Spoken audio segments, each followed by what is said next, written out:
नमस्कार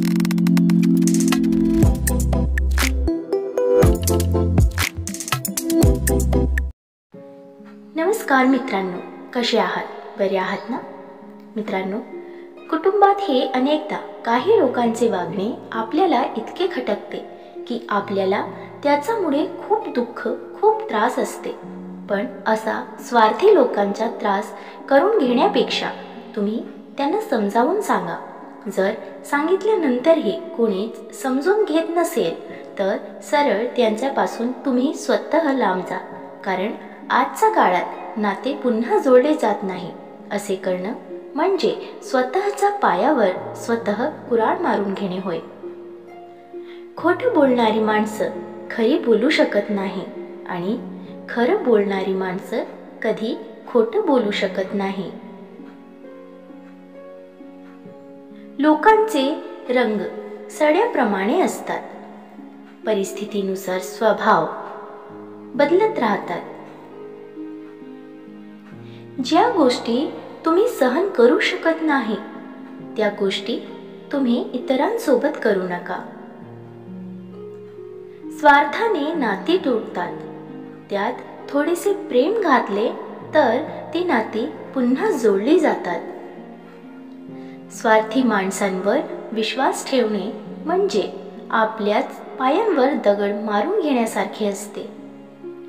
जेवढं मोठं आपले ध्येय असतं तेवढ्या आपल्या समोर अडचणी येतात। तुमच्या जवळची खास माणसं दूर होऊ लागली की समजून जा, आता तुमची गरज भागली। एक वेळ हरवलेली माणसं तरी सापडते, पण बदललेली माणसं कधीही सापडत नाही। या स्वार्थी दुनियेत कोणी कोणाचं नसतं। न पाखरलेलं नातं एकदा धोकू देऊ शकतं। तुम्ही एखाद्याशी कितीही प्रामाणिक राहा, जर ती व्यक्ती स्वार्थी असेल तर ती तुम्हाला त्रास देणारच। स्वार्थी असण्यापेक्षा कधीही एकटे असणे चांगले असते। पूर्वी लोक काळजीपोटी फोन करायचे आणि आता लोक फक्त गरजेपुरते फोन करतात। एखाद्याची गरज भासते त्याच वेळी त्या व्यक्तीचे खरे रूप कळते। स्वार्थी माणसं जेव्हा गोड बोलू लागतात तेव्हा सावध राहावे। मनातून एखादी व्यक्ती उतरली की तिच्याकडून जास्त अपेक्षा करू नका।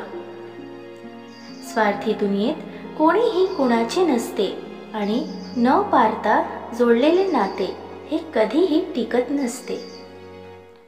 नात्यामध्ये स्वार्थीपणा आला की ते नाते तुटायला वेळ लागत नाही।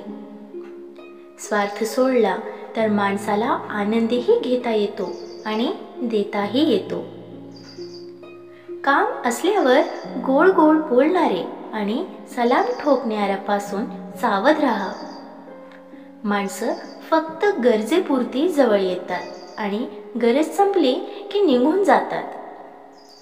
नाते सांभाळताना कधी कधी इतके झुकले जाते की खूप जण आपल्याला अधिक झुकवण्याचा प्रयत्न करतात। कुटुंबातील एक स्वार्थी व्यक्ती संपूर्ण घर पोखरू शकते।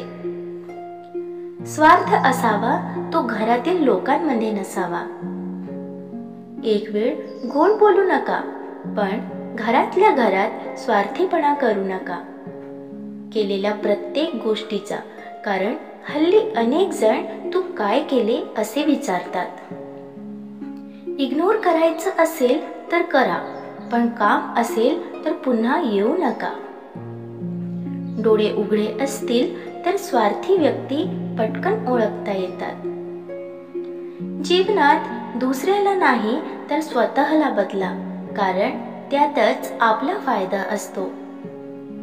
कुटुंबात स्वार्थ असावा, पण तो लोकांना एकत्र जोडणारा। नात्यांमध्ये गरजच असावी, गरजेसाठी नाते नसावे। मित्रांनो, तुम्हाला हे सुविचार कसे वाटले कमेंट करून नक्की सांगा आणि व्हिडिओ आवडल्यास लाईक शेअर करायला विसरू नका आणि अशी छान छान कथा आणि सुविचारासाठी चॅनलला सबस्क्राईब नक्की करा। भेटूया पुन्हा एका नवीन व्हिडिओमध्ये. तवर स्वस्थ रहा, मस्त रहा, आनंदी रहा. धन्यवाद.